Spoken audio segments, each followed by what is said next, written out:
WhatsApp guys, welcome back to channel. और आज के वीडियो में हम बात करने वाले हैं एको सीरीज के एपिसोड नंबर 3 के बारे में। इससे पहले के दोनों एपिसोड्स हम डिटेल में कवर कर चुके हैं। अगर आपने अभी तक नहीं देखा है तो डिस्क्रिप्शन में लिंक है, साथ ही प्लेलिस्ट भी रेडी है, जाइए और एंजॉय करिए। तो जैसा कि लास्ट एपिसोड में हमने देखा कि माया ने कैसे कसम खा ली है कि वो पावर को गेन करेगी, यानी कि किंग पिन के लोगों को हरा के खुद सारी की सारी पावर अपने अंडर कर लेगी। लेकिन हेनरी इस चीज के अगेंस्ट था एंड फाइनली बॉनी को भी ये बात पता चल गई कि माया इसी टाउन में है। So now let's begin episode number 3। Episode की स्टार्टिंग होती है एक बहुत ही बड़े फ्लैशबैक से, यानी कि यहाँ पे मूवी चल रही है ब्लैक एंड व्हाइट में और ये सीन है नेटिव अमेरिकन का और टाइम है 1800s का। यहाँ पे हम माया की एक और एंसेस्टर को देखते हैं जिसका नाम होता है ट्यूक्लो। वो काफी ज्यादा टैलेंटेड होती है, यानी कि गन वगैरह चलाने में काफी ज्यादा माहिर होती है एंड इस टाइम पे क्रिमिनल्स भी काफी ज्यादा रहते थे और यहाँ की पुलिस को कहा जाता था लाइट हॉर्समैन। ट्यूक्लो अपने डैड से काफी ज्यादा रिक्वेस्ट करती है कि उसे भी लाइट हॉर्समैन का पार्ट बनना है, यानी कि उसे भी पुलिस फोर्स ज्वाइन करनी है, लेकिन उसके डैड इस चीज के लिए नहीं मानते। फिर एक दिन हम देखते हैं कि लाइट हॉर्समैन की पूरी टीम निकली होती है क्रिमिनल्स को पकड़ने के लिए,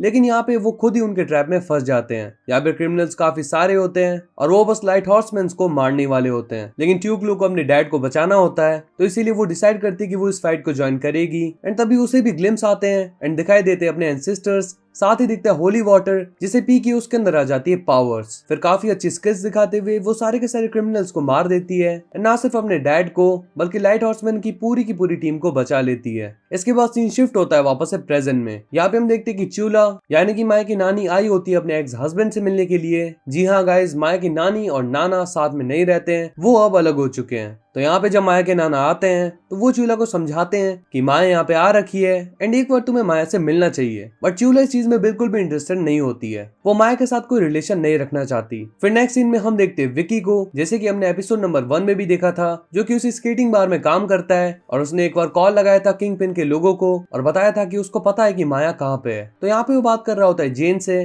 जो कि किंग पिन का एक खास आदमी है। एंड यहाँ पे विक्की उसे कह रहा होता है कि देखो मुझे पता है कि माया कहाँ पे है, तुम उस बॉन्टी रेडी रखो एंड मैं माया को तुम्हें पकड़ के दे दूंगा। जैन कहता है कि टेंशन मत लो, मैं तुम्हें तुम्हारे पैसे भी दे दूंगा, तुम बस माया को शहर से बाहर मत जाने देना। फिर नेक्स्ट सीन में हम देखते हैं कि माया घर के आसपास टहल रही होती है एंड तभी यहाँ पे उसे ग्लिम्स आते हैं ट्यूक्लो के, लेकिन तभी उस पे हो जाता है अटैक। फिर नेक्स्ट सीन में हम देखते हैं कि उसी स्केटिंग बार के अंदर माया उल्टी लटकी हुई होती है और यहाँ पे हमें पता चलता है कि विक्की ने अपनी टीम के साथ मिलकर माया को पकड़ लिया जस्ट बिकॉज उसे बॉन्टी मिलने वाली है। साथ ही हम देखते हैं कि उसने हेनरी को भी पकड़ के रख लिया है। इसके बाद बॉनी स्केटिंग बार में आती है माया से बात करने के लिए, लेकिन तभी हम देखते हैं कि हेनरी बिल्कुल फ्री हो गया होता है क्योंकि विक्की ने उसे कहा है कि बॉनी को ऐसा दिखाना है कि तुम बिल्कुल ठीक हो और उसे जल्दी से यहाँ से भगा दो। तो यहाँ पे हेनरी बिल्कुल ऐसा ही करता है, लेकिन अपने हाथों से वो बॉनी को इशारा कर देता है कि वो काफी ज्यादा मुसीबत में है एंड वो यहाँ से जाके पुलिस को कॉल लगाए। बॉनी बिल्कुल ऐसा ही करती है, वो बाहर जाके पुलिस को कॉल लगा रही होती है, लेकिन तभी यहाँ पे विक्की और उसकी टीम उसे पकड़ लेती है। फिर हम देखते हैं कि बॉनी को भी बांध रखा होता है माया के साथ एंड यहाँ पे माया के पास होता है एक चाकू जिसकी मदद से वो फ्री हो जाती है एंड इसके बाद वो बॉनी को भी फ्री कर देती है। अब वो कुछ हथियार ढूंढ रही होती है जिनकी हेल्प से वो यहाँ से बचते हुए निकल जाए, लेकिन बॉनी उससे बात करने के लिए कहती है और कहती है कि हमें अपने रिलेशन को वापस से इम्प्रूव करना चाहिए। डेफिनेटली बिल्कुल भी सही टाइम नहीं है ये सब बातें करने के लिए, तो माया उसे इग्नोर करके अपने काम में लगी रहती है। नेक्स्ट सीन में हम देखते हैं कि विकी हेनरी की पहरेदारी कर रहा होता है और यहाँ पे हेनरी उसे अपने पास बुलाता है और कहता है कि देखो अगर तुम चाहो तो मुझे अपने पास रख लो, बट प्लीज बॉनी और माया को यहाँ से जाने दो। तो यहाँ पे विक्की उसे बताता है कि माया तो काफी ज्यादा इंपॉर्टेंट है, माया की तो बॉन्टी लगी है, तुमसे मुझे कोई फायदा नहीं होने वाला, मैं जब माया को पकड़वाऊंगा तभी मुझे पैसे मिलेंगे। तो यहाँ पे हेनरी उसे साफ साफ बोलता है भाई तू पागल है, जो तुझे ये लग रहा है कि तुझे पैसे मिलेंगे, तुझे एक फूटी कौड़ी तक नहीं मिलने वाली। नेक्स्ट टीम में हम देखते हैं कि विकी की टीममेट जाती है माया और बॉनी के पास एंड यहाँ पे माया बॉनी से फेक लड़ाई स्टार्ट कर देती है जिससे कि एटलीस्ट वो बॉनी को तो बाहर ले जाए। तो उसका प्लान काम कर जाता है एंड वो बॉनी को बाहर लेके निकल जाती है। इसके बाद माया हथियार बनाना चालू करती है, वो स्केटिंग शूज से बना देती है एक गन, मतलब ये एग्जैक्ट गन तो नहीं होती लेकिन बिल्कुल उसी की तरह काम करती है। तभी हम देखते हैं कि यहाँ पे जेन आ गया होता है और यहाँ पे वो सारी की सारी सिचुएशन अपने कंट्रोल में लेता है। विकी काफी ओ स्मार्ट बन रहा होता है, लेकिन जेन यहाँ पे उसे कोई भी पावर नहीं देता बल्कि उसे बहुत ही नॉर्मली ट्रीट करता है। फिर हम देखते हैं माया को जो कि अपनी बनाई हुई गन से एक ट्यूबलाइट को फोड़ देती है। इसके बाद यहाँ पे एक विक्की की टीम पार्टनर आती है और यहाँ पे माया उससे फाइट करके उसे नॉकआउट कर देती है। फिर हम देखते हैं कि जेन हेनरी से बातचीत चालू करता है और कहता है कि माया को ढूंढने में मेरी हेल्प करो, आखिर माया कहाँ पे है ये मुझे बताओ। तभी विक्की और उसके पार्टनर के पास आती है एक फोटो जो कि भेजी होती है माया ने एंड यहाँ पे फोटो होती है उन्हीं की पार्टनर की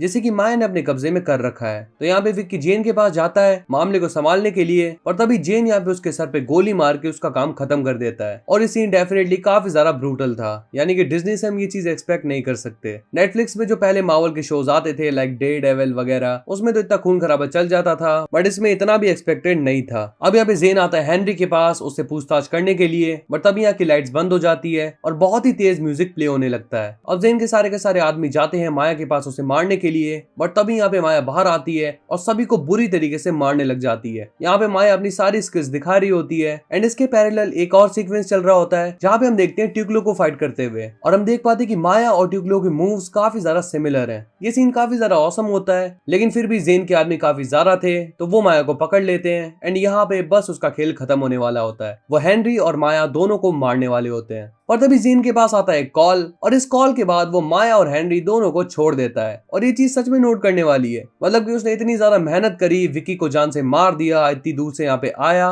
सिर्फ और सिर्फ माया को मारने के लिए, लेकिन उसे बस एक फोन आया और उसने माया और हेनरी दोनों को छोड़ दिया। एनीवेज जब जेन उन्हें फ्री कर देता है तो माया बॉनी को लेकर बाहर जाती है और उसे कहती है सीधा घर पे जाने के लिए, और उसे कहती है कि कुछ भी हो जाए मैं तुम्हें हमेशा प्रोटेक्ट करूंगी और कभी भी तुम्हें अकेला नहीं छोड़ूंगी। फिर नेक्स्ट सीन में हम देखते हैं कि हेनरी और माया आपस में डिस्कशन कर रहे होते हैं, और यहाँ पे भी बिल्कुल सेम डिस्कशन चल रही होती है कि आखिर ऐसा कैसे हो सकता है, जेन हम दोनों को मारने के लिए इतनी दूर तक आया और बस एक फोन के चलते वो रुक गया। यहाँ पे हेनरी सीधा पॉइंट आउट करके माया को बता देता है इसका मतलब किंगपिन अभी भी जिंदा है, बिकॉज और कोई पॉसिबिलिटी है ही नहीं कि वो हमें छोड़ दे। तो माया उसे कहती कि देखो मैंने उसकी आंख में गोली मारी थी, यानी कि बिल्कुल फेस पे, तो उसके जिंदा बचने का कोई सवाल ही नहीं उठता। माया अपनी साइड से बिल्कुल क्लियर होती है, यानी कि किंगपिन जिंदा तो बिल्कुल भी नहीं है। फिर नेक्स्ट सीन में हम देखते हैं कि माया घर पे आ गई होती है और यहाँ पे उसके नाना उसके लिए एक सरप्राइज लाए होते हैं, एंड ये सरप्राइज होता है उसका लेग। उन्होंने उसकी टांग को सही कर दिया होता है और काफी अच्छी तरीके से उसे सजा दिया होता है। ये नाना और पोते के बीच एक बहुत ही क्यूट सा सीन होता है। साथ ही उसके नाना उसे ये भी बताते हैं कि तुम्हें चूल्हा से मिलना चाहिए, एटलीस्ट एक बार तो जरूर मिलना चाहिए। फिर नेक्स्ट सीन में माया बाहर निकलती है और एक बाइक पे चली जाती है लॉन्ग ड्राइव पे।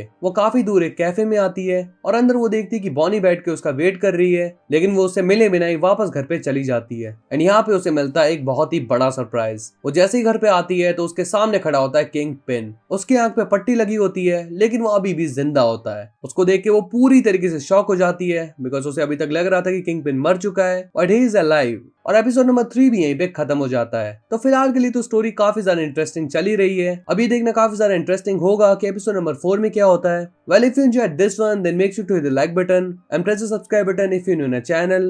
Share it as much as you can, and if you have any query, just comment down and let us know. So, we'll see you in the next one. Till then, peace up.